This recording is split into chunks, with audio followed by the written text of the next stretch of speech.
Hello, my name is Daniel Klos. This is my partner, Klosbrunecký.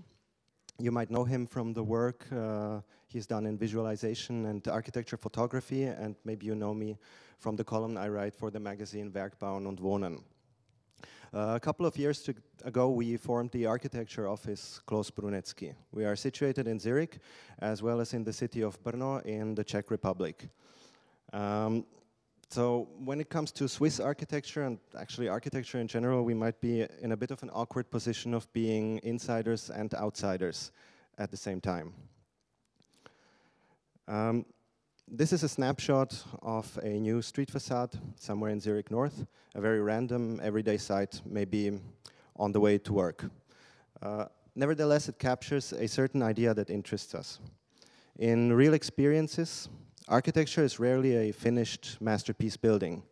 It can be a part of a building, a space under construction or in change, a series of inner and outer reflections, a row of trees, the sound of traffic, or a layering of all of the above, a fleeting world that is already gone as I speak.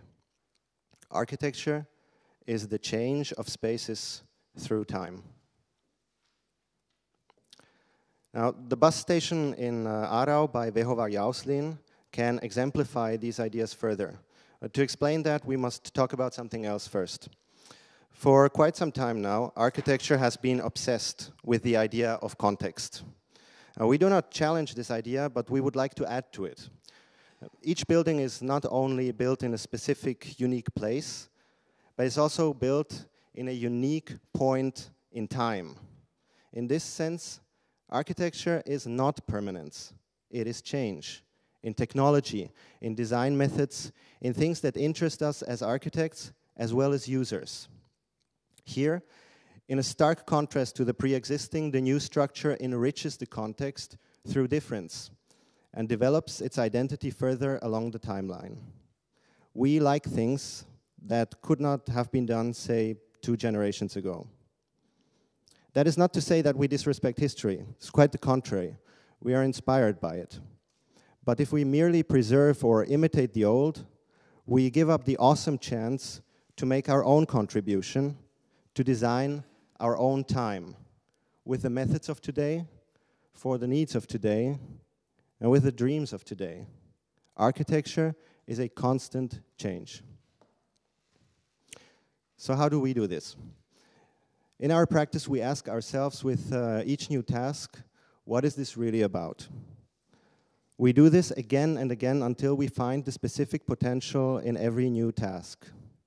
Last year, we were invited to participate in the Architecture 016 exhibition in Zurich. We were asked to show in an interactive way what architecture is for us. Instead of using the massive given styrofoam block as a pedestal for our past works, as intended by the organizers, we decided to give the block to the visitors and engage them in an interactive experiment, to let them play architects. We provided them with a number of tools like saws, glues, and little figurines, but no rules, no restrictions. They had to find ways how to express themselves while working together with a limited resource. Also, it was fun.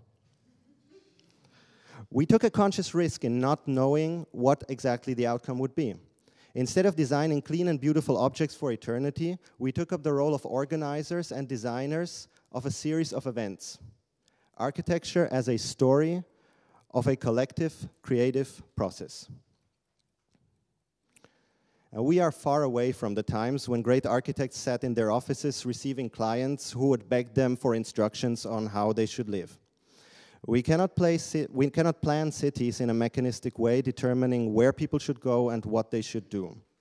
We have entered a sort of architecture 2.0, where clients and users become very active participants in the creative process of designing and using space. We like to embrace and experiment with the potential of these new conditions, which are maybe the specific new characteristic of our time.